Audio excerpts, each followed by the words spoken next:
Welcome back student. आज अपन चर्चा करेंगे एयरफोर्स एग्जाम से संबंधित गेस्ट पेपर नंबर 6 का।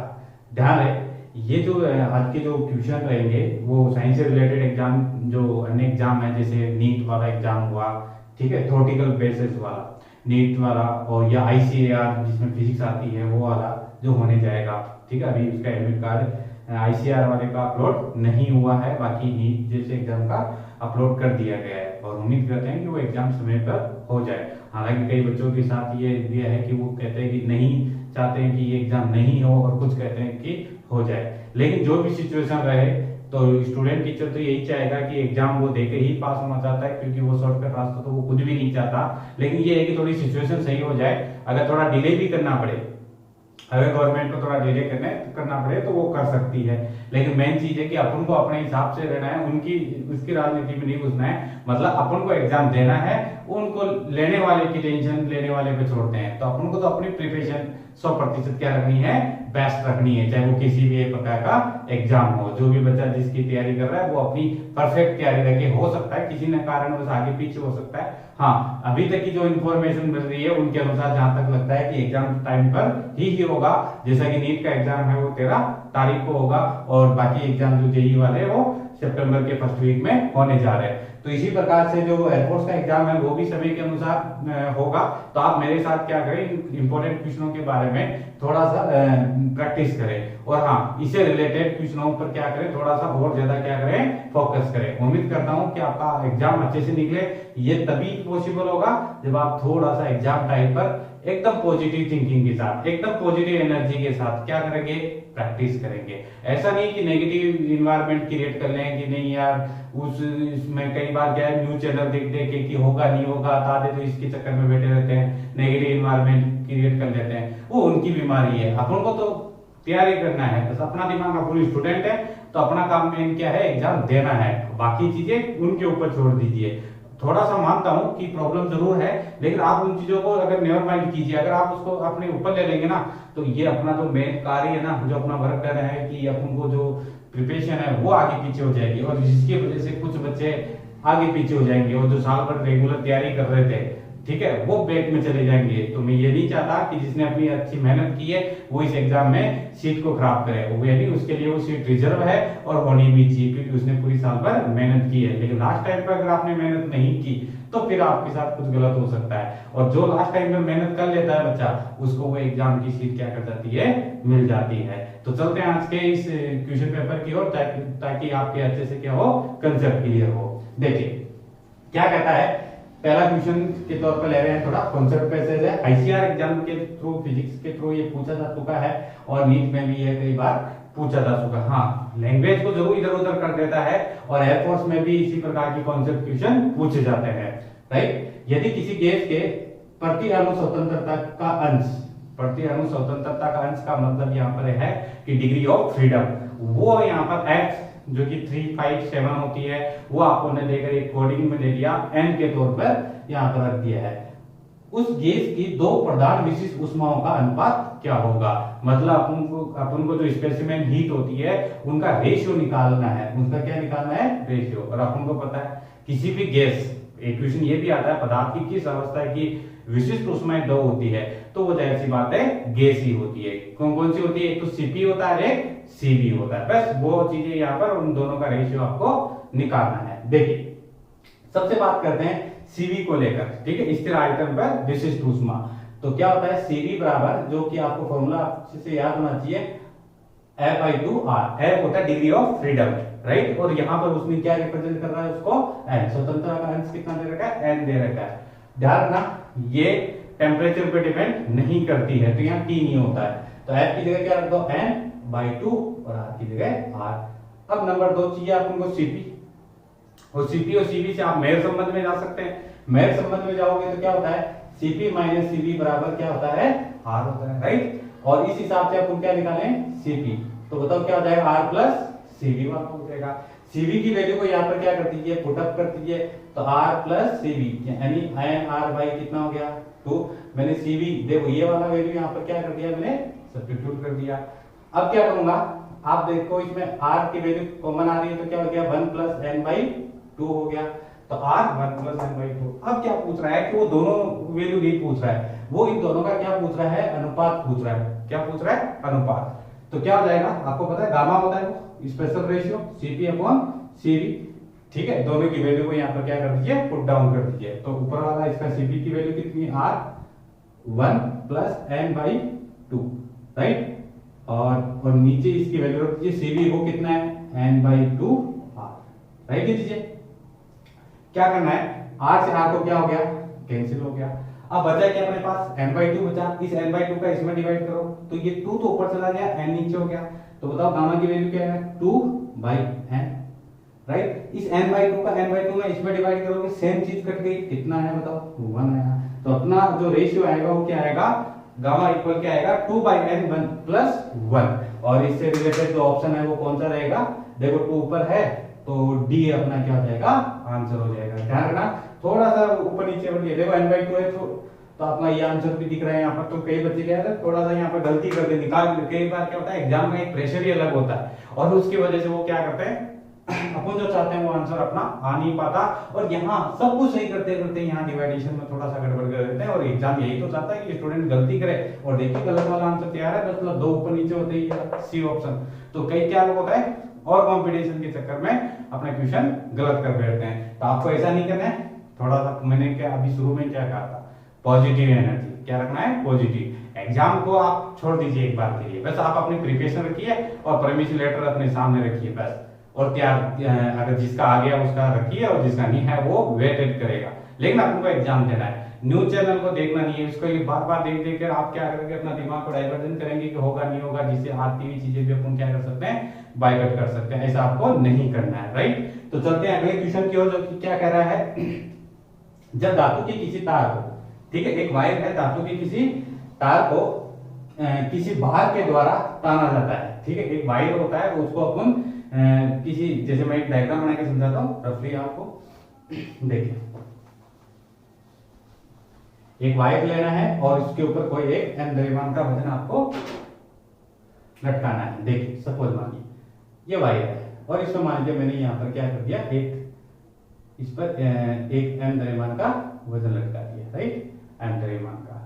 तो क्या होगा कि इसकी जो लेंथ थी वो थोड़ा सा क्या कर जाएगी, इंक्रीज कर जाएगी। अपन को पता है, इलास्टिसिटी में पता है, जो L लेंथ थी, ठीक है, वो L थी, इसकी जो लेंथ मान लेते हैं, ये वाली जो लेंथ है L, वो थोड़ी सी इंक्रीज कर जाएगी, माइनर से डेल L जिसको बोलते हैं, तना जाता है। तो इसके आयतन में होने वाला घटक परिवर्तन, मतलब डेल बी अपॉन वी के तुल्य वाली राशि यहाँ पर कौन सी है, वो आपको आइडेंटिफाई करना है। चलो देखिए, ये है इलास्टिसिटी से लेकर वहां पर था एक क्वेश्चन, लेकिन नहीं आपको इलास्टिसिटी न कोई और चीज, यहाँ एक कॉन्सेप्ट क्वेश्चन है और वो है 11th क्लास की, वो कौन सा वाला, एरर वाले चैप्टर से। तो एरर में होता है डेरिवेटिव वाला सिस्टम। तो सबसे पहले मुझे चीज बताइए, जैसे ही इसका मेन चीज है, इसमें जो वजन m द्रव्यमान का जो मास इस पर बांधा जाएगा, तो इसमें जो mg के कारण, भार mg के कारण थोड़ा सा क्या आएगा, इसमें थोड़ा सा खिंचाव आएगा, थोड़ा सा तन जाएगा, डेल L जो आएगा वो परिवर्तन आएगा, मतलब आयतन में मेन चेंजेबल देखने को मिलेगा। तो मैं देखो आयतन वैसे तो अपनी जगह फिक्स रहेगा, लेकिन आयतन को लेकर यहाँ पर, क्योंकि आयतन में यहाँ परिवर्तन का अनुपात निकालना है, डेल बी अपॉन वी। तो देखिए आयतन को ही लेते हैं और इस जो भी अपना वायर है वो एक बेलन के जैसे होगा, नहीं होगा बताओ। और बेलन का अगर आयतन निकालेंगे तो क्या होगा, pi r square h, pi r square h. अब यहाँ पर एच की जगह क्या मान लें, एल, क्योंकि ऑप्शन में देखिए सब जगह क्या दे रखा है, एल। तो मैं इसको ऐसे लिख सकता हूँ, पाई आर स्क्वायर एल लिख सकता हूँ, लिख सकता हूँ। ये तो वॉल्यूम हो गया ना वायर का, ठीक है। क्यों नहीं वॉल्यूम ही क्यों लिया, एरिया क्यों नहीं लिया, क्योंकि ऑप्शन क्या पूछ रहा है, डेल बी अपॉन बी, तो वॉल्यूम ही लेना चाहिए। अब क्या करें, इसमें परिवर्तन तो त्रुटि के अनुसार लिखेंगे। जैसे 11th क्लास का फर्स्ट चैप्टर होता है जो बेसिक फंडामेंटल पे रखा जाता है कि एरर निकालने वाले में आप एरर निकालते नहीं निकालते, डेल बी अपॉन बी, उसी को त्रुटि के तौर पे लिखिए। देखिए मैं इसको त्रुटि के तौर पे लिखूंगा तो डेल बी अपॉन बी बराबर कांस्टेंट को यहाँ पर आप नहीं दिखाते थे, याद है सबको।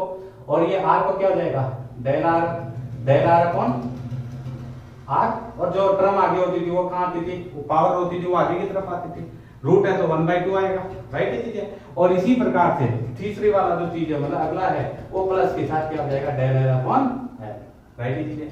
ये अपन करते थे नहीं करते थे बताओ, छोटे एरर के लिए निकालने के लिए, राइट। उसी से रिलेटेड यहाँ पर क्या है, क्वेश्चन है। अब मुझे बताइए वहां डेरिवेशन अगर अपन क्या पढ़ते थे कि जो डेल आर अपन आर है वो बहुत छोटी चीज होती है, राइट, और उसको भी अपन 2 से मल्टीप्लाई करेंगे तो और वो छोटी होती चली जाएगी।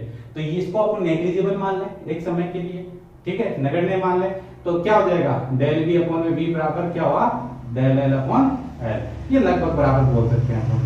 क्यों मैंने इसको नेग्लिजिबल माना, क्योंकि ये छोटी है, अगर 0.1 को आप और 2 से गुणा करोगे तो वो और छोटी होती चली जाएगी वैल्यू, राइट। तो कहने का मतलब अगर या तो ये पूरा का पूरा आंसर होना चाहिए जो कि ऑप्शन में नहीं है, ये नहीं है, तो इससे रिलेटेड कौन सा दे रखा है डेल एल अपॉन एल, तो सही आंसर कौन सा होगा डेल एल अपॉन एल, जो कि ऑप्शन नंबर कौन सा है अपना ए ऑप्शन है। उम्मीद करता हूं ये वाला क्वेश्चन आपको अच्छे से समझ में आ गया होगा। तो इस टाइप के क्वेश्चन की क्या करें प्रैक्टिस करें, ध्यान रखना ये परसेंटेज चेंज वाले क्वेश्चनों में भी बड़ा इंपॉर्टेंट भूमिका निभाता है। तो इस प्रकार के जो भी क्वेश्चन बनते हैं चाहे वो प्रतिशत वर्धित में आए या एरर लेकर आए, 1 से लेकर 10% की जो त्रुटि होती है, ध्यान रखना मैं एक चीज बताने जा रहा हूं, जब किसी तार को अपन क्या करते हैं खींचते हैं, और खींचने में उसमें जो वृद्धि होती है 1 से लेकर 10%, या किसी भी भौतिक राशि में अगर कोई भी अगर 1 से लेकर 10% के बीच में आता है तो ध्यान रखना उसमें यही वाला फॉर्मूला हमको क्या करना होता है अप्लाई करना पड़ता है। एरर वाले क्वेश्चनों के लिए सबसे जानदार वाली ट्रिक्स होती है ये वाले मेथड, तो आप इस वाले को सीख के जाएं अच्छे से, क्योंकि यहाँ पर कोई वो क्रिटिकल केसेस नहीं होता कंपटीशन में। वैसे हाँ आईआईटी तो इसका रिजल्ट भी पूछ सकता है, लेकिन बाकी जो एग्जाम है ना जिसमें नीट में ध्यान रखना नीट का जो एग्जाम होता है ना वो 20% यानी 50% जो होता है वो कैलकुलेशन बेसिस होता है न्यूमेरिकल, और 50% थ्योरेटिकल बेसिस होता है, मतलब कॉन्सेप्ट क्वेश्चंस होते हैं। और एयरफोर्स क्या होता है कोई 1-2 न्यूमेरिकल रहता है, बाकी सारे के सारे क्या होते हैं कॉन्सेप्ट क्वेश्चन होता है। आईसीआर का जो पेपर होता है वो किस टाइप का होता है, वो होता है थोड़ा सा मतलब उसमें रेशियो 50-50 रहता है, मतलब नीट से थोड़ा लेवल नीचे जरूर होता है लेकिन ठीक रहता है, ऐसा नहीं कि उसमें क्वेश्चन नॉर्मल रहते हैं या एकदम से बच्चा उसको निकाले नहीं, उसकी प्रैक्टिस बहुत जरूरी है। तो उम्मीद करता हूँ ये क्वेश्चन आपको अच्छे से समझ में आ गया होगा। चलो बच्चों आज का अपना अगला क्वेश्चन है मॉडर्न फिजिक्स को लेकर, ये भी बहुत अच्छा क्वेश्चन है, एक नया क्वेश्चन होगा और आप पहली बार देखेंगे इसको, ठीक है, और कुछ बच्चे अगर आता है तो बहुत अच्छी बात है। देखिए यदि अल्फा तथा बीटा विघटन के लिए किसी रेडियो एक्टिव तत्व होते हैं जिनमें प्रोटॉन और न्यूट्रॉन की संख्या क्या नहीं रहती है बराबर नहीं रहती है, उनको कहा गया है यहाँ पर अर्ध जीवन काल 4 वर्ष है। अब यहाँ पे एक बीमारी है, 2 अलग अलग एलिमेंट्स के तौर पर एक अल्फा है और एक बीटा है, दोनों का हाफ इंटरवल दे रखा है, वो कितना दे रखा है 4 और आपका 12। इसकी प्रारंभिक जो सक्रियता है वो 12 वर्ष के बाद कितना प्रतिशत रह जाएगी, मतलब 12 वर्ष अगर बीतने के बाद वो कितना भाग शेष रह जाएगा आपको ये बताना है। अब एक अर्धायुकाल होता तो आराम से बताते हैं, यहाँ पर 2-2 अर्धायुकाल है। सबसे पहले आपको इफेक्टिव अर्धायुकाल निकालना होगा। अब अभी तक तो आपने इलेक्ट्रिसिटी में पढ़ा होगा कि प्रतिरोधों के श्रेणीक्रम संयोजन में R1 R2 होता है और समांतर में 1/R1 1/R2 होता है। यहाँ भी कुछ ऐसा ही होता है, लेकिन यहाँ श्रेणी जैसा कुछ नहीं होता, एक ही फॉर्मूला काम करता है, और वो देखिए कौन सा, अगर दो पार्टिकल मतलब दो भी कोई भी एलिमेंट दे दे आपको और ये कहे कि उनका अर्धायुकाल अलग अलग है, तो उसका उनको एक इफेक्टिव मतलब एक एवरेज मतलब ये माना जाए, तो इफेक्टिव अर्धायुकाल कैसे निकालते हैं वो आज मैं एक नई चीज आपको बताने जा रहा हूं। तो ध्यान रखना कैसे निकालते हैं इफेक्टिव अर्धायुकाल। तो टी मैं इसको हाफ लिख देता हूं, एक आपको टी अल्फा का लेना है और एक टी आपको बीटा का लेना है। इस फॉर्मूले को अप्लाई करना है, तीसरा है तो आगे भी लिखना है, तो फोर्थ है तो और भी आगे चलाना है इक्वेशन को, राइट। ध्यान रखना इसमें एक ही फॉर्मूला लगना है, अभी कभी भी दोनों को अर्धायुकाल को जोड़ना नहीं है, मतलब सीधी समांतर या कोई लेना देना नहीं है, वो तो एक मैं तरीका बता रहा था। बाकी ये वाला फॉर्मूला आपको अप्लाई करना है। अगर एक और दिया होता मान लीजिए और कोई दिक्कत होता तो यहाँ पर अपन उसको और यहाँ पर आगे चलाते हैं। बस वैल्यू रखिए, सबसे पहला काम तो ये करते हैं, तो 1/4 और 1/12। देखो एक का 4 है एक का 12 है, तो एलसीएम ले लेते हैं, कितना हो गया 3 1 और ये हो गया 4/12, तो कितना हो गया 3 हो गया 1/3। तो बताइए टी हाफ कितना हो गया अपने पास 3 इयर्स, ठीक है 3 ईयर, यानी अपन को जो अगर इन दोनों को अगर मिला दिया जाए तो कितना अर्धायुकाल अपने सामने आया 3 वर्ष का आया। अब वो पूछ रहा है 12 वर्ष बाद में क्या होगा, तो एक तो होता है आप फॉर्मूले में चले जाए, एक है आप नॉर्मल से हिसाब में चले जाए जो अपने घरों में करते हैं। कैसे देखिए अगर नॉर्मल चीज में जाए, मान लीजिए कोई 100 ग्राम चीज है, ठीक है, 100 ग्राम चीज है, उसको 50 ग्राम होने में, समझना अच्छे से, 100 ग्राम चीज है उसको 50 ग्राम होने में अर्धयुकाल लगता है, तो कितना अर्धयुकाल हो गया, एक अर्धयुकाल मान लेते हैं, हाफ अर्धयुकाल, ठीक है। तो मैं इसको 1 लिख देता हूँ, एक अर्धयुकाल, जिसकी वैल्यू कितनी वर्ष है बताओ, 3 ईयर्स है।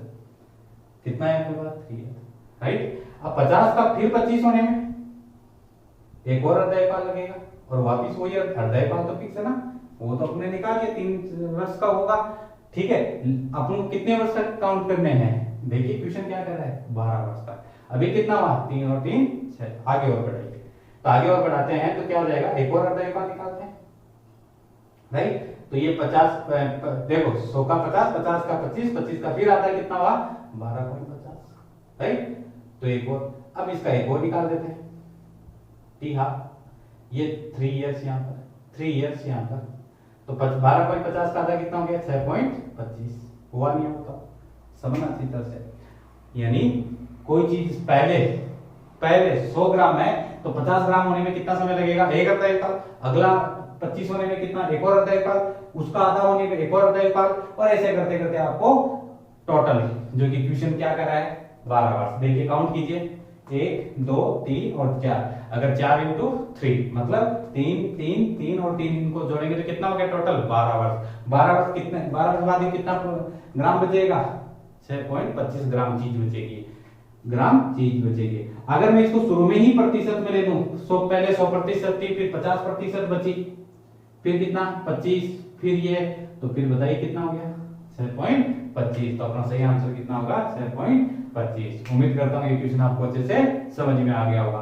तो ये चीजें तो चलो फिर भी बच्चे जानते हैं, कोई एक नई चीज ये है, अगर 2 आपको क्या दे दे, समझ में आ रहा है मेरा, 2 आपको क्या दे दे, अर्धयुकाल दे दे, तो उनका सबसे पहले क्या निकालना है, इफेक्टिव, ठीक है, अर्धयुकाल निकालना है, और देन आफ्टर फिर आपको नॉर्मल सा इक्वेशन होगा, यहाँ पर आपको भी ज्यादा हो जाएगा नहीं, पहला काम तो ये वाला इंपॉर्टेंट है, ठीक है। चलते हैं अगले क्वेश्चन की ओर, देखो क्या कर रहा है। ये भी एक जनरल क्वेश्चन है, इसमें भी बच्चे क्या कर देते हैं, ज्यादातर क्या कर देते हैं, गलती कर देते हैं। देखिए क्या कह रहा है, उचित उल्लेखनीय जो अंक दे रखे हैं आपको, 3 अलग अलग वैल्यू आपको यहाँ पर गिवन है, उनको आपको क्या करना है, योग बताना है, उनका आपको क्या बताना है, योग बताना है, राइट। आप सोच रहे हैं योग वाला भी क्वेश्चन कभी आता है क्या, बिल्कुल आता है, ठीक है, आया हुआ भी है, और बच्चे इसमें क्या करते हैं, गलतियां करते हैं।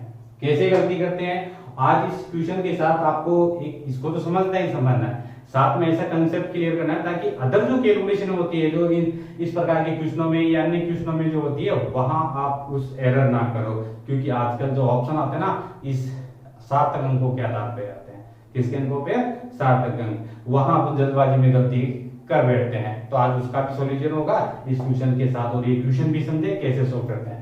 सबसे पहले आपको 3 यहाँ कोई भी मान लीजिए किसी भी चीज का, ये वोल्ट मीटर हो सकता है, एमीटर का पाठ्यांक हो सकता है, या कुछ भी आपको यहाँ पर वो नंबरिंग दे सकता है, तीनों का योग बताइए, राइट। मल्टीपल भी आता है, डिवाइड भी आता है, सबट्रैक्ट भी आता है, सब कोई सा भी एग्जाम में आ सकता है। तो फिलहाल तो मैंने यहाँ पर एडिशन को लेकर बताया, देखिए कैसे ऐड करते हैं।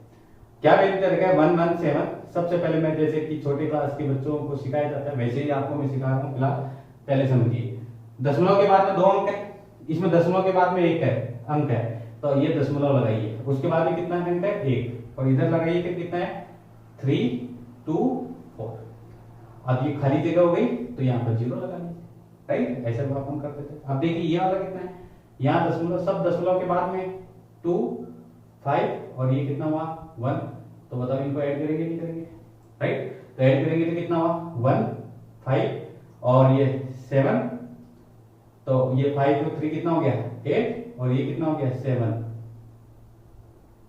और ये कितना हो गया अपना 4 4 1, राइट। तो ये अपना आंसर हो गया। तो 4 4 1 7 8। अब 90% बच्चे तो यही करके आएंगे, राइट। अपना आंसर आ गया कि हाँ सर ये जोड़ना हमें आता है, ये कौन सा नया क्वेश्चन होगा। अब देखिए इसमें क्या करना, और न्यूमेरिकलों में भी ध्यान रखना, जो मैं चीज बता रहा हूँ वहां गलती नहीं करें। अब देखिए ऑप्शन में आंसर देखिए, 4 4 1 7 8 आ रहा है मेरा, 4 4 1 7 8 आ रहा है मेरा, तो ज्यादातर बच्चे कौन सा लगाएंगे, ए लगाएंगे, और बड़ी कॉन्फिडेंस से बाहर आएंगे कि ये तो यार मेरे 4 नंबर या 1 नंबर मेरे तो आराम से आ गए, ये जोड़ वाला क्वेश्चन तो मैं अच्छे से करके आ गया। नहीं, आप गलती कर चुके हैं। अब देखिए सबसे पहला काम, दशमलव के बाद में आपको अंक गिनने हैं, दशमलव के बाद आपको क्या करने हैं, अंक। अब देखिए पहले वाले डिजिट में, पहले वाले जो नंबर है उसमें कितने हैं, 2 है। दूसरे वाले में कितने हैं, 1 है। तीसरे वाले में दशमलव के बाद कितनी संख्या है, 3 है। मेरी बात को अच्छे से नोट कर लेना, दशमलव के बाद जितनी कम संख्या होगी ना, रिपीट, जितनी कम संख्या होगी उसी में आपको आंसर को क्या करना है, लिखना है। कैसे, देखिए मेरे साथ क्या करोगे, 441 पॉइंट, दशमलव के बाद में यहाँ 3 अंक है, लेकिन इधर देखिए जो क्वेश्चन में गिवन है वो दशमलव के बाद 2 अंक है, दशमलव के बाद 1 है, दशमलव के बाद 3 है। जैसे क्वेश्चन में गिवन है ना, दशमलव के बाद 2 है, दशमलव के बाद 1 है, दशमलव के बाद 3 अंक है, तो मिनिमम कितना है, 1 अंक है। 1 अंक, यहाँ एक नंबर को मत देखना, अंक को गिनना, क्योंकि यहाँ 3 अंक है, यहाँ 2 है, तो मिनिमम कितना है, 1 है। आप मिनिमम के साथ जाएंगे, मैक्सिमम के साथ नहीं जाना है। तो मिनिमम एक अंक में लेना है, मतलब 7 अपना आंसर होगा। हुआ नहीं होगा तो अपना आंसर क्या होना चाहिए, 441.7, राइट है। अब एक और चीज जो कि अपन पहले ही बेसिक चैप्टर में पढ़ते हैं, और आपके ज्यादातर न्यूमेरिकल करेंगे ना तो आपको ये प्रॉब्लम्स आएगी, बच्चे ये कर देते हैं, ऑप्शन में होता नहीं। अभी और देखिए, अब और देखिए उसमें क्या गड़बड़ है कि 5 से अगर वैल्यू ऊपर आ जाती है, 5 या 5 से, तो एक अंक बढ़ा के लिखना पड़ता है, नहीं लिखना पड़ता है, लिखना पड़ता है। तो बताओ यहाँ पर अगला अंक क्या हो जाएगा, 441.8। बताओ ये आंसर होगा नहीं होगा, एक अंक बढ़ा के लिख दिया, तो सही आंसर क्या होगा, 4418, जो कि ऑप्शन नंबर कौन सा होगा, सी होगा। अब देखिए कई बच्चे ये सोचते हैं कि यार अपन तो ये लगा देते हैं, 4.178 लगा देते हैं। वो अगर पूरा लगाता है वो भी ऑप्शन में, अगर वो एक अंक को छोड़ के देखता है वो भी ऑप्शन में, अगर वो सोचता है कि मैं इसको 1 मान लूं पूरे को और इसको 41 के जगह, वो भी ऑप्शन है। तो आपकी गलती का इंतजार कर रहा है क्वेश्चन, लेकिन आपको गलती नहीं करना है। उम्मीद करता हूं ये क्वेश्चन आपको अच्छे से समझ में आ गया होगा। इस क्वेश्चन को मत समझना, इस जैसे क्वेश्चन जो न्यूमेरिकल हैं, जिस प्रकार की वैल्यूज आती है अपन को इस टाइप की, उसमें आपको इस नियम को क्या करना है, फॉलो करना है, ताकि इस प्रकार के क्वेश्चन और अपने जो आने वाले जो न्यूमेरिकल हैं उनमें किसी भी प्रकार की क्या ना आए, प्रॉब्लम नहीं आए। एक एडिशन क्वेश्चन भी आपको एयरफोर्स एग्जाम में देखने को मिल सकता है, इस प्रकार का मल्टीपल हो सकता है, गुणा वाला पूछ सकता है, भाग वाला पूछ सकता है, ठीक है। तो आप उनकी क्वेश्चन की प्रैक्टिस करें। हाँ, सार्थक अंकों में देना सीखे। तो सही आंसर क्या होगा, 441.8, ऑप्शन नंबर सी। उम्मीद करता हूँ ये क्वेश्चन भी आपको अच्छे से समझ में आया होगा। चलो बच्चों, आज का अपना अगला क्वेश्चन है डी ब्रोगली के तरंग को लेकर। देखिए क्या कह रहा है। कई बार क्वेश्चन थोड़ा लेंथी जरूर होता है, लेकिन वो बड़ा आसान होता है। लेकिन ध्यान रखना, क्वेश्चन को पढ़ने के साथ साथ एक एक लाइन का ध्यान रखना है, बड़े पर्सन में, ठीक है। कहीं ऐसा नहीं कि कई बच्चे तो क्या होता है कि बड़ा पर्सन देख के क्या कर जाते हैं, क्विट कर जाते हैं कि यार टाइम लगेगा, नहीं, वो सबसे इजी होते हैं, जबकि छोटे पर्सन जो होते हैं ना वो ज्यादा टाइम खा जाते हैं। तो थोड़ा सा ध्यान रखें, स्टेप बाय स्टेप पढ़े और लाइन की इक्वेशन को समझे। एम द्रव्यमान का एक इलेक्ट्रॉन जिसका विभवांतर कह रहा है उसे वी विभवांतर के माध्यम से वेग में वृद्धि करता है, यानी एम स्मॉल एम उसका वजन है और वी विभवांतर देकर उसके वेग को क्या किया जाता है, बढ़ाया जाता है। इसका डी ब्रोगली तरंगदैर्घ्य लैम्डा दे रखा है। कितना दे रखा है, लैम्डा दे रखा है। अब एक और, यहां तक तो कहानी होगी एक छोटे वाले की, मतलब एक इलेक्ट्रॉन है जिसका तरंगदैर्घ्य कितना दे रखा है, लैम्डा, विभवांतर क्या दे रखा है, वी दे रखा है, राइट। अब पार्ट 2 की ओर चलते हैं, जो कि क्वेश्चन का दूसरा हिस्सा है। अब कैपिटल एम द्रव्यमान वाला प्रोटॉन, मतलब एक इलेक्ट्रॉन है, एक प्रोटॉन है, दूसरा कौन आ गया, प्रोटॉन। प्रोटॉन से संबंधित डी ब्रोगली तरंगदैर्घ्य की भी समान विभवांतर, मतलब वही विभवांतर के साथ वेग में क्या की जाती है, वृद्धि की जाती है। रिपीट कर रहा हूं, इलेक्ट्रॉन के लिए यहां पर दे रखा है तरंगदैर्घ्य लैम्डा, विभवांतर वी, और प्रोटॉन के लिए क्या दे रखा है, तरंगदैर्घ्य। तो देखिए यहां पर जो प्रोटॉन के लिए जो वजन दे रखा है वो क्या दे रखा है, कैपिटल एम। दोनों के वजन में फर्क है, उसका है स्मॉल एम, इसका है कैपिटल एम। विभवांतर दोनों का सेम, मतलब विभवांतर क्या है, दोनों का समान है। समान, देखो विभवांतर के साथ क्या किया जाता है, या ये लाइन इंपॉर्टेंट है, ध्यान रखना, समान विभवांतर से क्या किया जाता है, त्वरित किया जाता है। मतलब वी दोनों का सेम है, लेकिन वजन में फर्क है दोनों के। फिर आगे कह रहा है यह निम्न में से किसके अनुसार होगा। अब ये समझ में नहीं आ रहा है कि क्या ज्ञात करना है। क्वेश्चन आसान होगा तो लैंग्वेज में उड़ जाएगा। क्या कह रहा है कि निम्न में से किसके अनुसार होगा, तो क्या होगा, ये चीजें कई बच्चे यहाँ पर पता नहीं लगा पाते कि क्या ज्ञात करें। तो इसके लिए थोड़ा ऑप्शन देख ले। देखिए ये वजन है, नीचे वजन है, द्रव्यमान है, द्रव्यमान है, द्रव्यमान है, द्रव्यमान है, दोनों ऊपर नीचे जो भी है, ये आपस में कट गया तो क्या बचा, लैम्डा। लैम्डा का मात्रक मीटर, मतलब आपको लैम्डा ही मेजरमेंट करना है। तो इसका मतलब तरंग दैर्घ्य ज्ञात करना है। ये तो ज्ञात नहीं करना है क्योंकि ये देखो इलेक्ट्रॉन का दे रखा है, इसका मतलब किसका ज्ञात करना है, प्रोटॉन का ज्ञात करना है। क्लियर है चीजें? चलते हैं आज की सॉल्यूशन की ओर, देखिए क्या कह रहा है। सबसे पहले डी ब्रोगली की थ्योरी के अनुसार लिखा जाता है H/P, ठीक है, H/P। ध्यान रखना कई बच्चे इसका इसका भी उल्टा उल्टा नीचे कर देते हैं, तो याद कैसे रखोगे, हिंदुस्तान पेट्रोल पंप H/P, ऊपर नीचे नहीं होगा। फिर H/P को खोले तो आपको ये संबंध भी याद रखना है 2me, काइनेटिक एनर्जी होती है, राइट है, काइनेटिक एनर्जी होती है। आगे चलते हैं, क्योंकि अभी विभवांतर दे रखा है इसलिए विभवांतर से कंपेयर करवाएंगे, तो आगे एक और बढ़ाते हैं इसको। यहाँ एनर्जी खुलेगी, ओपन अप करेंगे तो इलेक्ट्रॉन वोल्ट के तौर पर लिखी जाती है, राइट। यहां तक आपको फॉर्मूला अच्छे से याद होना चाहिए, और इसके बेसिस काफी न्यूमेरिकल एग्जाम में पूछे जाते हैं और सभी बच्चों को आते भी होंगे। बस गलती तो ऐसे क्वेश्चन पढ़ने में कर देते हैं, बाकी ऐसे नहीं कि बच्चों को आते नहीं है, आते हैं, बस पर आपको थोड़ा प्रैक्टिस करना पड़ेगा। लैम्डा बराबर ये आ गया। अब क्या कह रहा है कि देखो विभवांतर सेम है, राइट है, v की वैल्यू क्या है, सेम है, x प्लांक कांस्टेंट है, वैसे कांस्टेंट रहेगा, 2 और e क्वांटा है, 1.6 × 10 की पावर -19, वो भी फिक्स है। तो फिर बचा क्या, सिर्फ m बचा।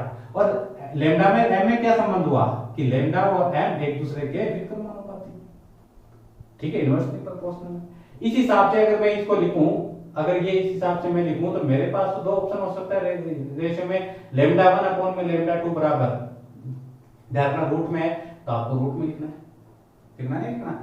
अब क्या करना है कि अगर मैं 2 के तौर पे लिखूं तो मुझे क्या लिखना होगा बताओ, रूट के अंदर दोनों पे कॉमन ले लेंगे। अब इनवर्सली है तो 1 के सामने 1 नहीं आएगा, 2 आएगा, और नीचे क्या हो जाएगा, 1 आ जाएगा। बस इतनी सी कहानी याद रखते हैं, हुआ नहीं हुआ। अब पहला कौन सा कण है बताओ, इलेक्ट्रॉन। पहला कण कौन सा है यहाँ पर, इलेक्ट्रॉन, और दूसरा कण कौन सा है यहाँ पर, प्रोटॉन। एक इलेक्ट्रॉन और एक प्रोटॉन है, राइट। प्रोटॉन का आपसे पूछ रहा है क्योंकि इलेक्ट्रॉन का तो दे रखा है, तो मैं यहाँ पे क्या लिखता हूँ, देखो अब समझना कि मैं लैम्डा प्रोटॉन और लैम्डा इलेक्ट्रॉन, राइट, इस हिसाब से लिखूंगा। तो मैं क्या लिखूंगा, वजन बताइए, m/m। पहले प्रोटॉन के साथ में प्रोटॉन तो नहीं आएगा, अपोजिट आएगा, यानी इलेक्ट्रॉन और प्रोटॉन। यहां तक कोई दिक्कत नहीं होगी। चलो लैम्डा प्रोटॉन देखिए, अब लैम्डा प्रोटॉन तो ज्ञात करना है, लैम्डा ऑफ इलेक्ट्रॉन कितना दे रखा है, लैम्डा दे रखा है, तो वहां पर अपन क्या लिखेंगे, लैम्डा की वैल्यू लैम्डा रखेंगे। चलते हैं आगे, इलेक्ट्रॉन का कितना दे रखा है, मास स्मॉल m दे रखा है, इलेक्ट्रॉन का मास स्मॉल m और प्रोटॉन का क्या दे रखा है, कैपिटल M। तो यहाँ पे क्या रखेंगे, स्मॉल, देखो पहले इलेक्ट्रॉन का तो क्या आएगा, स्मॉल m, इसका क्या लिखेंगे, मोटा वाला m, कैपिटल M। और अब हमको क्या मेजरमेंट करना है, लैम्डा p। तो बताओ लैम्डा और प्रोटॉन क्या हो जाएगा, लैम्डा, और क्या हो जाएगा, स्मॉल m अपॉन में कैपिटल M। उम्मीद करता हूँ ये क्वेश्चन आपको अच्छे से समझ में आ गया होगा। देखिए यहाँ पर इससे मिलता जुलता जो ऑप्शन है रूट के अंदर, पहला ऑप्शन में तो रूट है नहीं, ये जो स्मॉल m ऊपर होना चाहिए, तो कौन सा आंसर हुआ, डी अपना क्या हुआ, सही आंसर हुआ।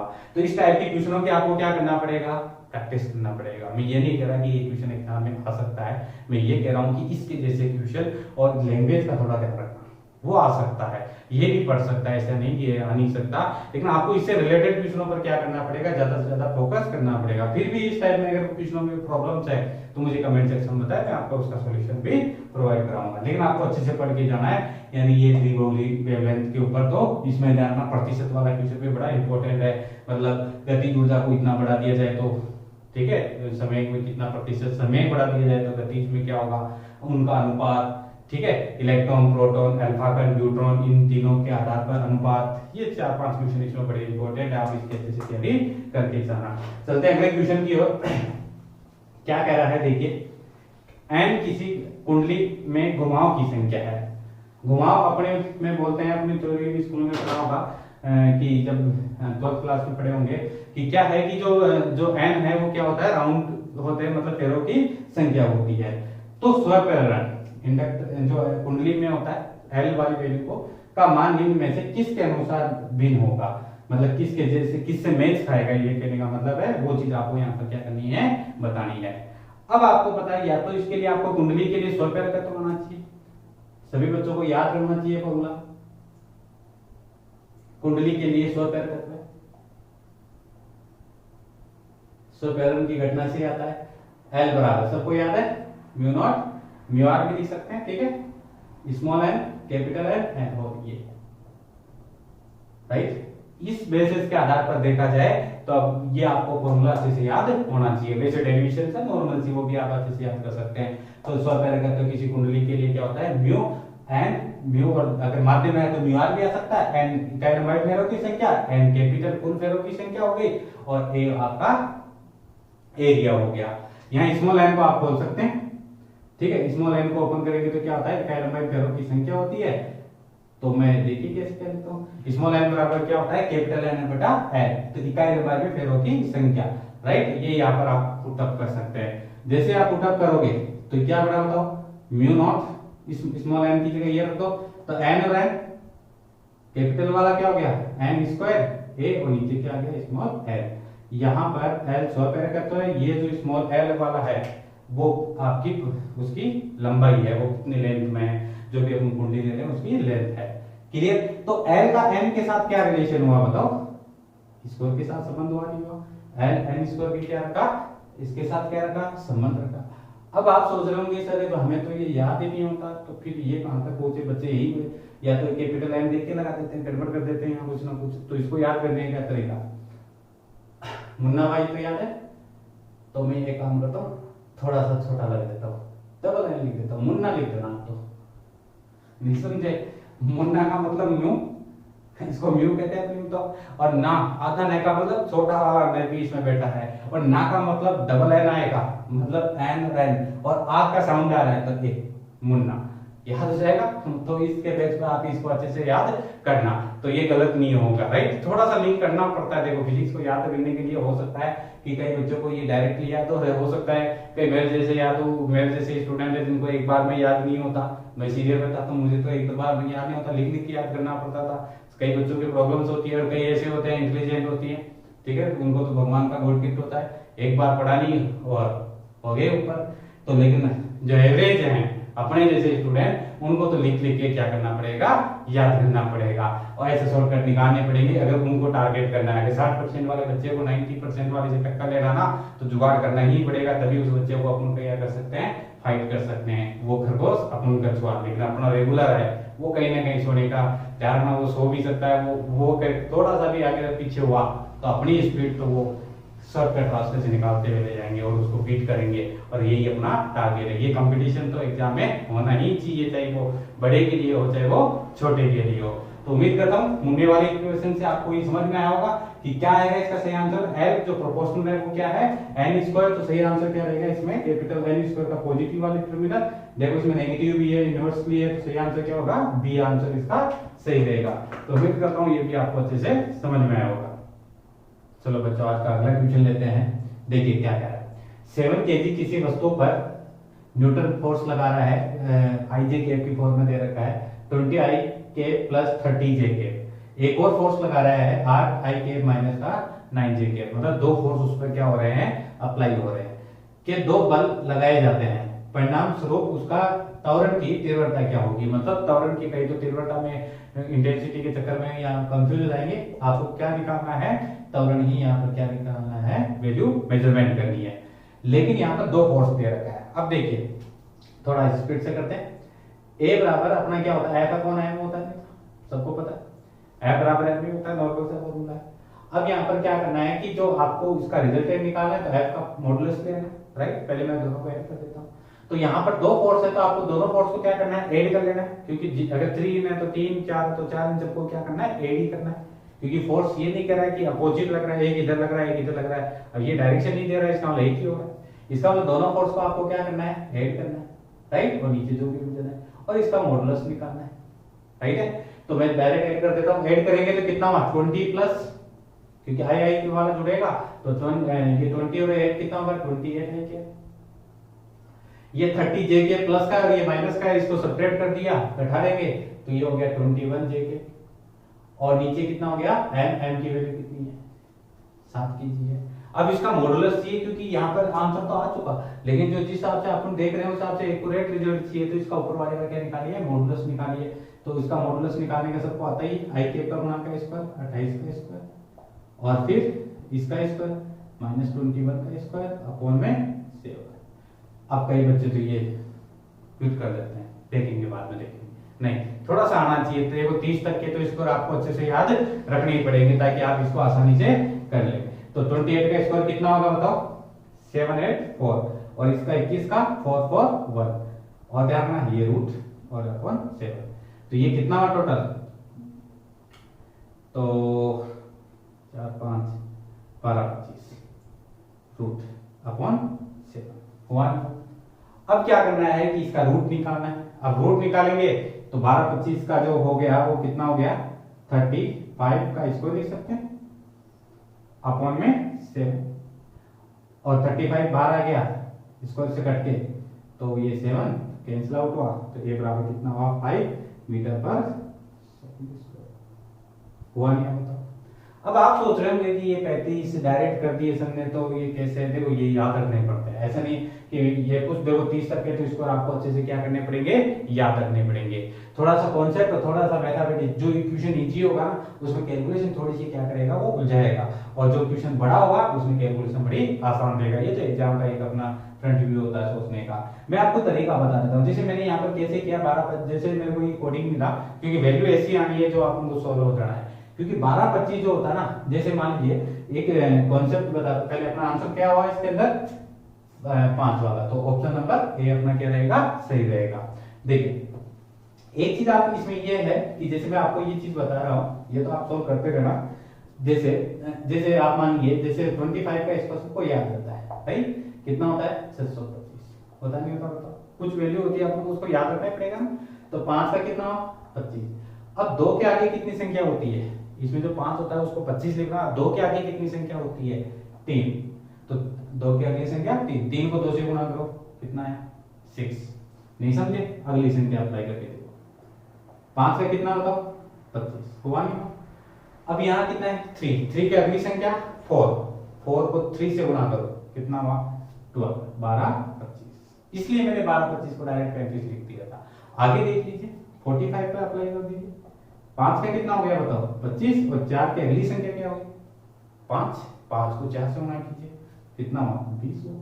फिर नहीं समझ में आया? आप और करके 105 पर अप्लाई कर दीजिए। जहां 5 होगा वहां पर 5 का कितना हुआ? 25 हुआ। और 10 बचा। 10 की अगली संख्या क्या है? 11। 11 इंटू 10 110, राइट? ये आंसर हुआ। तो आप इस प्रकार के लॉजिकल मैथमेटिक्स आपको ध्यान रखना आनी चाहिए साइंस के बच्चों को, ताकि समय बचे। ठीक है? अब ऐसा नहीं कि सर आपको तो इसका मुझे भैया भी इसका निकाल के बताओ, फलाना निकाल के बताओ। कई ज्ञानविद होते हैं कि ये निकाल के बताओ। नहीं, कुछ लॉजिक होते हैं, कुछ वाली पर अप्लाई होते हैं, कुछ के कुछ तरीके होते हैं। किसी में अलग नियम लगता है, किसी में अलग नियम लगता है। लेकिन जितने नियम आ सकते हैं, जितने अपन को प्रैक्टिस में ला सकते हैं, ये समय बचा देता है एग्जाम में। ठीक है? अपन बार बार प्रैक्टिस करेंगे तो अपन को आसानी से क्या हो जाता है? याद हो जाता है। तो उम्मीद करता हूँ ये थोड़ी सी कैलकुलेशन आपको अच्छे से समझ में आई होगी। चलते हैं अगले क्वेश्चन की ओर। देखो ये भी बहुत अच्छा क्वेश्चन है, बहुत ज्यादा बार प्रॉब्लम करता है। कितना भी निकाल लेते हैं बच्चे, फिर भी इसमें क्या करते हैं? फंस ही जाते हैं कहीं ना कहीं। वो कभी 30% देता है, कभी 5% देता है, कभी 2% देता है, कभी ये तो पूरा ही परसेंटेज दे दिया कितना? 100%। देखिए यदि किसी बेलनाकार तार की लंबाई को, इसने वैसे अपने तार की लंबाई को ही 100% बढ़ा दिया, मतलब ठीक है पूरा का पूरा डबल कर दिया अपनी जगह पर। तो ठीक है, तो कितना परसेंट बढ़ा दिया? 100% बढ़ा दिया है। परिणाम स्वरूप व्यास में होने वाली कमी के कारण, अब यहाँ लैंग्वेज को चेंज कर रहा ताकि बच्चा होने, अब व्यास जाहिर सी बात है लंबाई बढ़ाएंगे तो एरिया कम होगा, एरिया कम होगा तो उसका डायमीटर नीचे आएगा, घटेगा। तो ये तो एक कहने वाली बात है। प्रतिरोध में कितना परिवर्तन होगा, मतलब लंबाई का और प्रतिरोध के बीच में कनेक्शन उठाना है और आंसर को सॉल्व आउट कर लेना है। नहीं समझे? चलते हैं देखो कैसे करते हैं। अब मुझे बताइए अपना नॉर्मल प्रतिरोध का फॉर्मूला क्या होता है? रो एल अपॉन होता नहीं होता, राइट? अगर मैं बात करूं इसको 2 के रूप में लिखूं, राइट? इसको 2 कंडीशन के रूप में लिखूं तो 2 के अनुपात में लिखूं तो क्या लिखूंगा? R1 upon R2। अब ध्यान रखना, एक तार को जब खींचोगे ना तो तार तो उसी को खींचा, तांबे के तार को खींचोगे तो तांबे का तार निकिल का तो नहीं बढ़ जाएगा ना, तो उसकी प्रतिरोधकता में कोई भी चेंज नहीं आएगा। और आपको ये भी पता होना चाहिए प्रतिरोधकता लंबाई और क्षेत्रफल पर निर्भर नहीं करती, इसलिए ये तो कांस्टेंट कट जाएगा। फिर बचा L1 अपॉन L2, A नीचे है तो ऊपर हो जाएगा A2 अपॉन A1। यहाँ से तो मेरे हिसाब से सब बच्चों को आता है, राइट? लेकिन ये क्वेश्चन स्पेशल है, इसमें सिर्फ लंबाई की चर्चा की गई है, क्षेत्रफल की दी गई है। तो आपको मैं तरीके से बता देता हूँ। वो फिर याद रखना। फिर आपको देखो, मुझे बताइए, किसी तार को खींचते हैं तो उसका आयतन थोड़ी चेंज होता है। आयतन का जो परिमाप है उसका शेप जरूर बदल सकता है, लेकिन वो आयतन का मात्रा नहीं बदलेगा। एक गिलास में अगर मान लीजिए 20 ml दूध है, उसको मग्गे में या जग में अपन किसी चीज में डाल देंगे तो वो 30 ml नहीं होगा, राइट। उसकी मात्रा तो मान नहीं बदलेगा। हाँ, उसका आकार बदल सकता है लेकिन मात्रा नहीं बदलेगी। मतलब आयतन क्या रहेगा, कांस्टेंट रहेगा। रहेगा नहीं रहेगा? मैं थोड़ा समझा के बता देता हूँ, बाकी तो मैं शॉर्टकट निकाल सकता हूँ, ठीक है, ताकि लेकिन आपको लेकिन और भी क्वेश्चन करने हैं इस वजह से। आयतन क्या रहेगा, नियत, और आयतन को मैं क्या लिख सकता हूँ, एरिया इनटू लेंथ, वो कांस्टेंट रहेगा। लिख सकता हूँ एरिया इनटू लेंथ, क्षेत्रफल इनटू लंबाई, क्योंकि क्षेत्रफल मीटर स्क्वायर, लंबाई मीटर में मीटर क्यूब हो गया, वो क्या हो गया, कांस्टेंट हो गया। आप देख सकते। अब मुझे बताइए, क्या मैं इसको अब इस तरीके से लिख सकता हूँ, a1 L1 बराबर a2 L2, दो के लिए, समझना अच्छे से, ताकि एक चीज आपके हाथ में लग जाए और फिर क्वेश्चन को आसानी से कर ले। जैसे रुडोसमस प्रक्रम में अपन करते थे, पीवी गामा बराबर नहीं होता, तो p1 v1 गामा बराबर p2 v2 गामा लिखते थे ना, वैसे ही इसको लिख देंगे दो के लिए। अब मुझे बताइए, क्या मैं इसको ऐसे लिख सकता हूँ, L1 अपॉन L2, उसको नीचे उतारो, a2 माइनस a को नीचे बन जाने दो, वहां पर देखिए क्या काम की चीज आती है। मतलब जब अपने पास लंबाई का अनुपात है, वो क्षेत्रफल का व्युत्क्रम में अनुपात में जाएगा, और इस वैल्यू को उठाकर यहाँ पर सब्स्टिट्यूट कीजिए मेन इक्वेशन में, समझना, वहां पर पुटअप कीजिए, और अपने पास क्या बन के आएगा, R1 अपॉन R2। तो बताओ L1 अपॉन L2 दे रखा है, A2 अपॉन A1 की जगह क्या रखो ये, तो क्या सामने आया, L1 अपॉन L2, इस A2 अपॉन A1 की जगह क्या है, ये रख दो, तो ये स्क्वायर हुआ नहीं होगा, तो स्क्वायर हुआ नहीं हुआ। तो कुल मिलाकर मेरी बात याद रखना, कुल मिलाकर मेरी बात याद रखना कि जो प्रतिरोध होता है ना, जब केवल लंबाई दे रखी हो तो उसके स्क्वायर के समानुपाती होता है, अकेले के समानुपाती नहीं होता है। जबकि किताबों में अपन जब पढ़ते हैं ना, तो R समानुपाती L ही पढ़ते हैं, स्क्वायर नहीं पढ़ते, क्योंकि वहां क्षेत्रफल भी होता है, यहाँ क्षेत्रफल नहीं है, कहीं पर भी अपन उसकी चर्चा नहीं करेंगे। बस कहानी खत्म। ये वाला प्रोसेस आपको याद रखना है। देखिए, फिर आपको मैं शॉर्टकट बता देता हूँ, उसको याद रखना। L1 और बताओ L1 की वैल्यू, अब वो कितना परसेंटेज बता रहा है, 100% बता रहा है, तो ये मान लेते हैं पहले 100 है, पहले कितना है, 100 है, अब 200 हो गया, पहले 100 है, अब 100 और बढ़ा दिया तो मतलब 200 हो गया। स्क्वायर कर दो, डबल जीरो कैंसिल, ये एक का स्क्वायर 1, दो का स्क्वायर 4 हुआ। R1 और R2 की वैल्यू आ गई। बस अब मैं प्रतिशत में निकालना बताता हूँ। प्रतिशत में कैसे निकालोगे, डेल R अपॉन में R इंटू 100, इसका मतलब होता है R2 माइनस R1, ठीक है। कैसे लिखोगे इसको, R2 minus R1 upon R1 into 100। ये मत देखना कि इतना टाइम क्यों लग रहा है, ये देखना कि कॉन्सेप्ट क्या है। तो आपको एक चीज आ जाएगी ना, फिर मैं बताऊंगा, एक वो फॉर्मूला याद रखना, इसमें नहीं पूछना है, केवल आपको समझाने के तरीके कि वास्तव में एक्यूरेट वैल्यू कैसे आ रही है। तो R2 कितना है, देखो R2 के सामने 4, R1 के सामने 1, तो कितना हुआ, R2 की वैल्यू तो 4 हुई ना, तो 4 माइनस 1 इंटू 100, तो ये कितना बचा, 300। तो कितनी वैल्यू आई बताओ, 300%। आया नहीं आया? तो सही आंसर अपना कौन सा होगा इसमें, देखिए कि आप कौन सा ऑप्शन है, सी ऑप्शन। तो कितना प्रतिरोध बढ़ जाएगा, उसका जो कितना प्रतिरोध बढ़ेगा, 300% बढ़ेगा, राइट। तो आपको ये वाला तरीका आना चाहिए। अब आपको याद कैसे रखना है वो देखिए, मैं तरीका, आपको इतनी सारी रामलीला में घुसना नहीं है। देखिए, जब केवल लंबाई दे रखी हो, ये लिख लेना आप, तो जब केवल लंबाई दी गई हो तो, ठीक है, तब क्या करना है, बस R समानुपाती L स्क्वायर, R समानुपाती L स्क्वायर, बस काम खत्म। अब आपको दो के लिए लिखना है तो क्या लिखोगे, R1 अपॉन R2 और L1 अपॉन L2 का स्क्वायर। लिखोगे नहीं लिखोगे, पहले 100 फिर 200, तो ये हो गया 100, फिर हो गया 100%। मान लीजिए पहले 100 था तो उसका 100% मतलब जस्ट डबल हो गया, 100% बढ़ा दिया, मतलब पहले 100 नंबर आया फिर 100% बढ़ा दिया तो 100 और आ गए, तो 100 प्लस 100 200, तो अगले नंबर कितने में, 200, उसका स्क्वायर, और वही जीरो कैंसिल 1/2 1/4, और फिर वही क्या करना है आपको, प्रतिशत वाला करना है। तो मेन चीज क्या याद रखनी है, R लंबाई के समानुपाती नहीं होता, वर्ग के समानुपाती होता है। लेकिन शर्त ध्यान रखना, कहीं भी क्वेश्चन में एरिया की चर्चा नहीं होनी चाहिए, क्षेत्रफल नहीं दिया होना चाहिए। अगर क्षेत्रफल है तो फिर वाला वो कंडीशन है L1/L2 इंटू A2 अपॉन में A1 जो इसका मेन फॉर्मूला है। तो ध्यान रखना ये वाला सबसे इंपॉर्टेंट होता है, क्योंकि बच्चा क्या मान लेता है जो किताबों में लिखा हुआ होता है, क्या R समानुपाती L, ये मान के कर लेता है और कहानी खत्म। ये नहीं मानना है आपको, ये वाला मान के करना है। उम्मीद करता हूं ये वाला आपको अच्छे से समझ में आया होगा। लो बच्चों, आज का अगला क्वेश्चन है डॉपलर इफेक्ट को लेकर। दोनों क्वेश्चन डॉपलर इफेक्ट को लेकर है और कई बच्चों के डॉपलर इफेक्ट काफी ज्यादा प्रॉब्लम्स क्रिएट करता है। बाकी ऐसा कुछ नहीं है, नॉर्मल है। थोड़ा कैलकुलेशन जरूर बच्चों को ऐसा लगता है कि यार डॉपलर इफेक्ट प्रॉब्लम करता है, बाकी कोई डिफिकल्ट नहीं है। थोड़ा देखो प्रोसेस तो मानता ही है ना, क्वेश्चन की लेंथ मतलब इसकी लैंग्वेज को बैठाना पड़ता है दिमाग में। अगर वो लैंग्वेज बैठ गई है तो क्वेश्चन बहुत आसान है। अगर वो लैंग्वेज समझ में नहीं आया ना कि क्या कहना चाहता है डॉपलर इफेक्ट, तब आप उस क्वेश्चन को नहीं कर पाएंगे। मैं दो क्वेश्चन बताता हूँ, एक लैंग्वेज बेसिस में एक न्यूमेरिकल बेसिस में, ताकि आपको दोनों क्वेश्चन अच्छे से समझ में आए और वो थोड़ा कॉन्सेप्ट है वो भी क्या हो, क्लियर हो। क्योंकि ध्यान रखना 11th क्लास में भी और 12th दोनों में डॉपलर इफेक्ट है।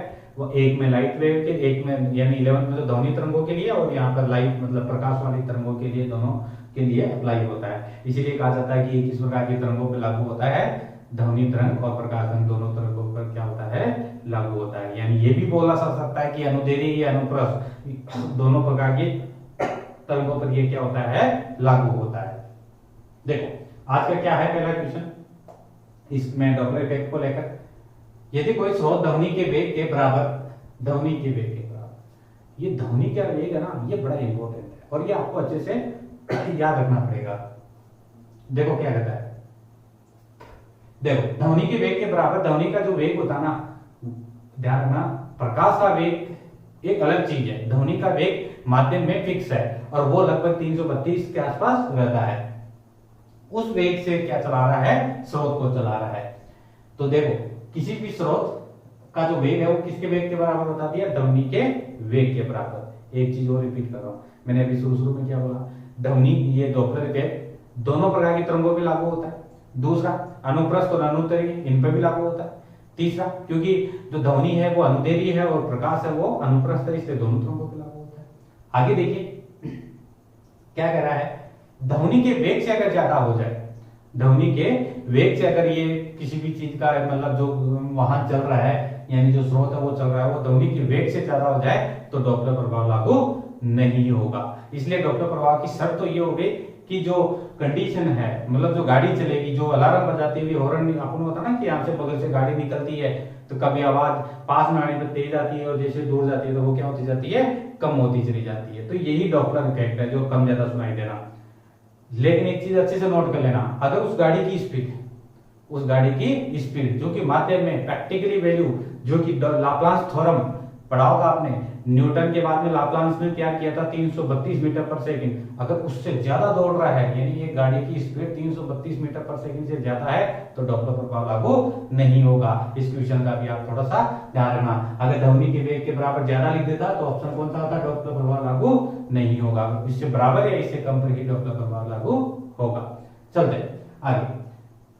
तो वो कह रहा है कि जैसे जैसे वो उससे दूर जा रहा है, जैसे जैसे वो क्या कर रहा है, दूर जा रहा है, मतलब पास नहीं आ रहा, क्या हो रहा है, दूर जा रहा है, तो प्रेक्षकों को सुनाई देने वाली जो आवृत्ति होगी वो क्या होगी।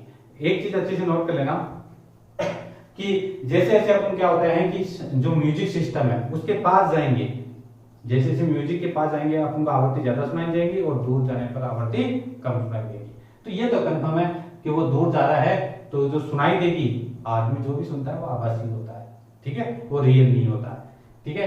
तो वो है ना, वो जैसे दूर जाएगा तो कम सुनाई देगा। तो पहला ऑप्शन क्या कर रहा है, समान, तो बराबर तो चांस ही नहीं है।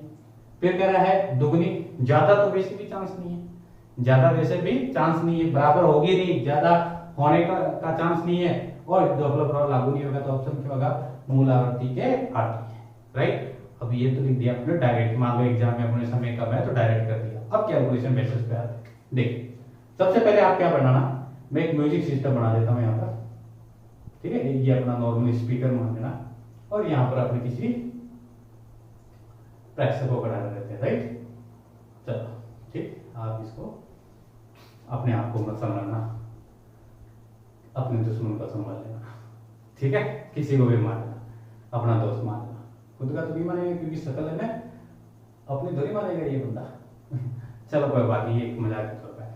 यहां से यहां तक अगर मान लीजिए, एक चीज देखिए, एक नोट करना, मैं आपको डॉपलर इफेक्ट के साथ इक्वेशन कराऊंगा समझाते हुए कि ध्वनि जो जाएगी ना, ध्वनि जो जाएगी ना, चाहे म्यूजिक सिस्टम आगे जाए, पीछे जाए, दाएं जाए, ऊपर जाए, म्यूजिक की जो यानी ध्वनि के वेग की जो दिशा है प्रेक्षक को सीधी देनी है आपको। क्या देनी है? सीधी।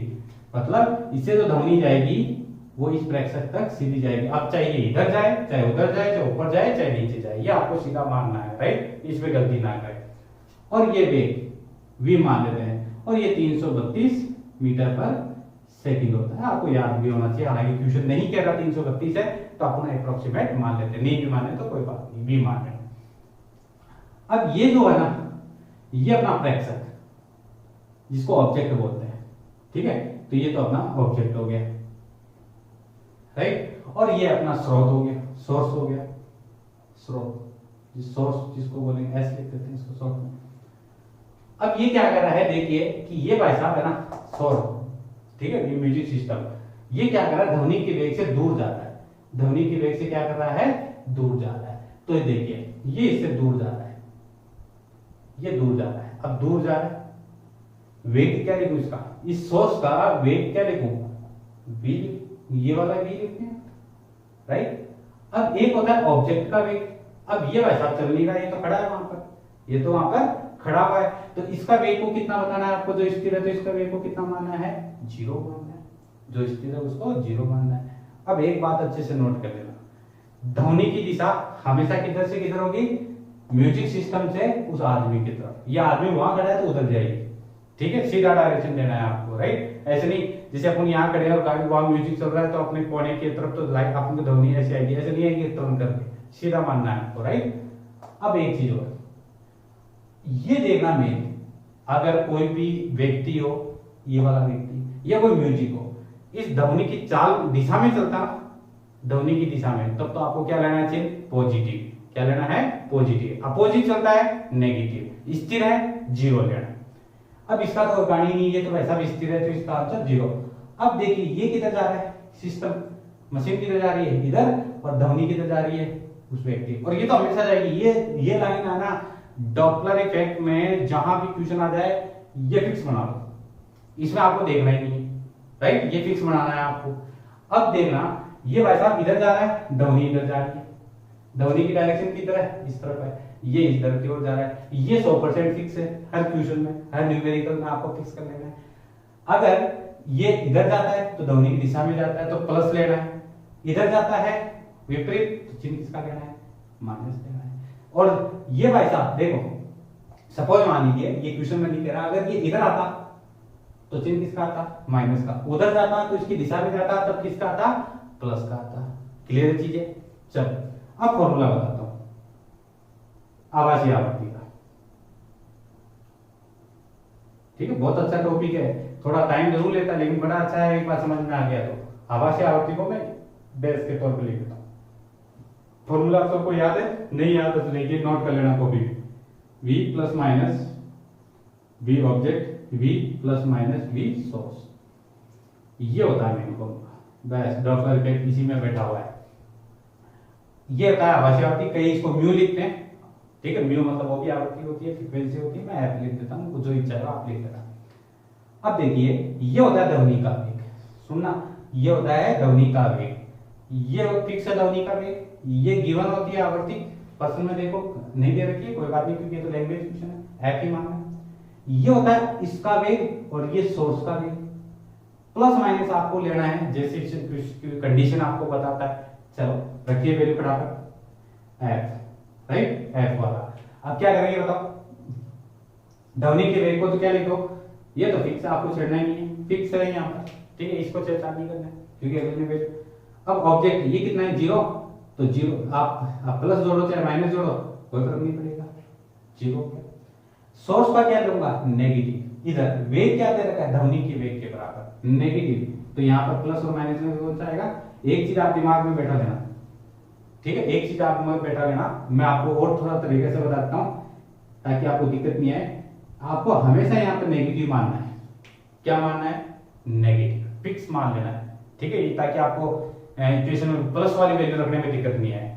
ये माइनस आपको मान के चलना है, परमानेंट मान के चलना है यहीं से। अब मुझे बताइए ये इधर क्या हो गया, माइनस हो गया ना, तो ये माइनस और माइनस, ये माइनस और माइनस, ठीक है, ये माइनस और माइनस प्लस हो गया, तो ये भी हुआ जो होता, राइट।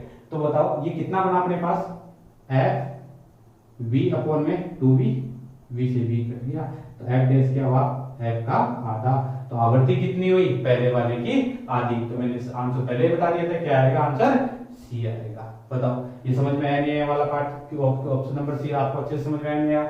लैंग्वेज क्वेश्चन है, दूर जाएगा, कम सुनाई देगा, आवृत्ति घटेगी 100%, राइट, घटेगी। अब कितना घटेगी वो आपके सामने है, इस प्रकार से वो आवृत्ति है वो पहले वाले की क्या हो जाएगी, आधी हो जाएगी। ये तो लैंग्वेज बेस्ड क्वेश्चन है, राइट।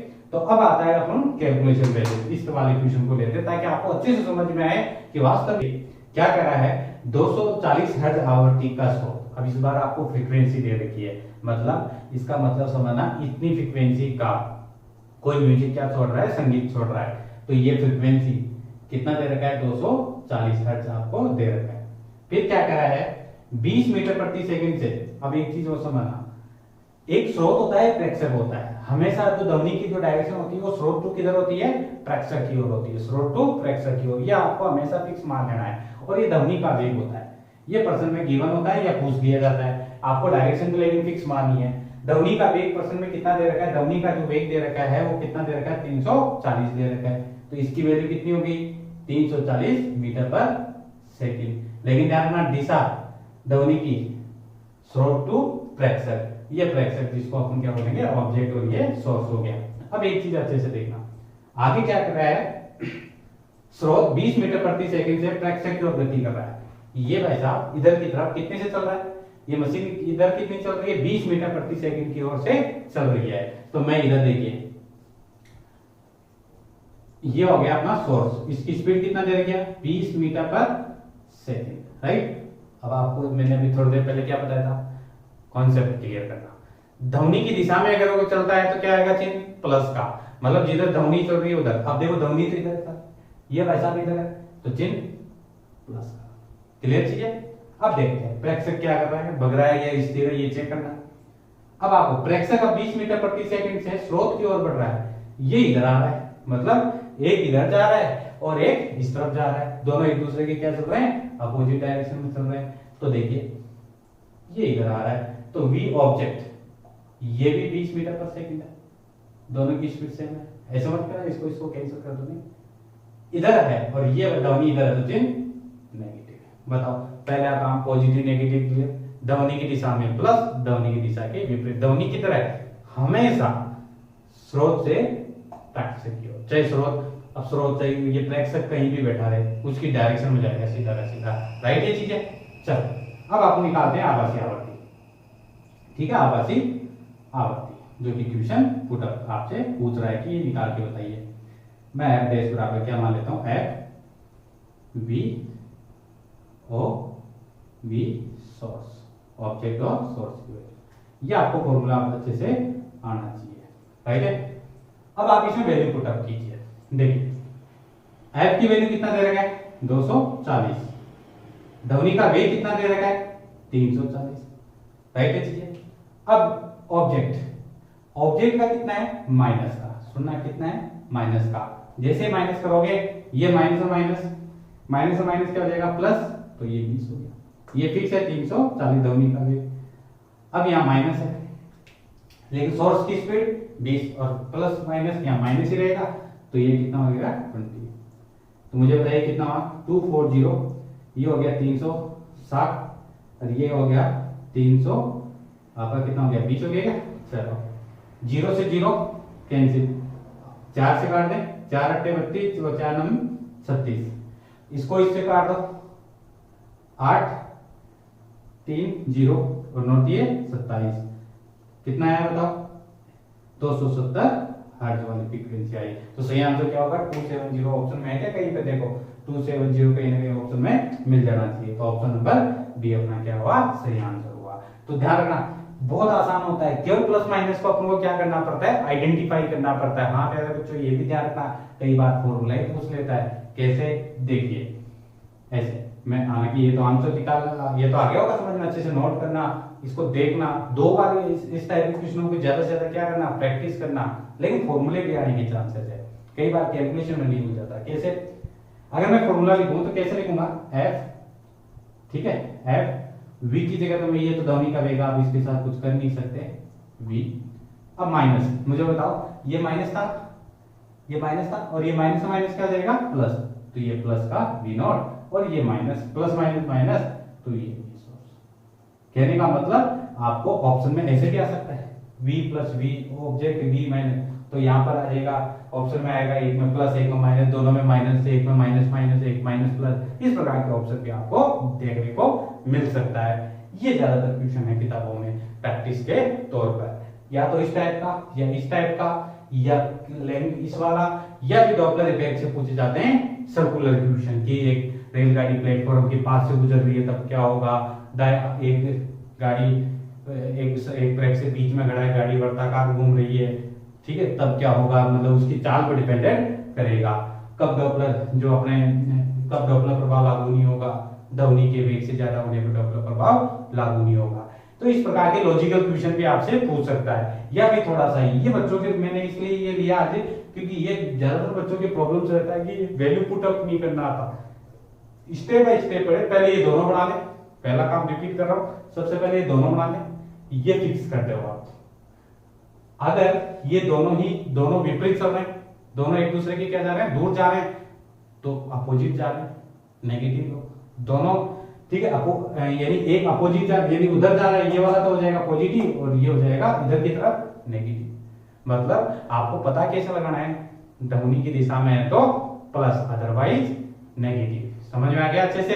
तो आप इस क्वेश्चन को अच्छे से नोट कर लें और इसको इस टाइप के क्वेश्चनों की ज्यादा से ज्यादा प्रैक्टिस करें। फिर भी कोई समस्या है, फिर भी अगर कोई प्रॉब्लम्स है तो मुझे कमेंट सेक्शन में बताएं, ताकि अगले जो गेस्ट पेपर है या अगले इंपॉर्टेंट क्वेश्चनों में उसमें ज्यादा से ज्यादा उसको मैं क्या करूं, सिलेक्ट करूं, या वो टॉपिक आप मुझे कमेंट सेक्शन में बताएं जिसमें ज्यादा क्वेश्चन मैं लूं।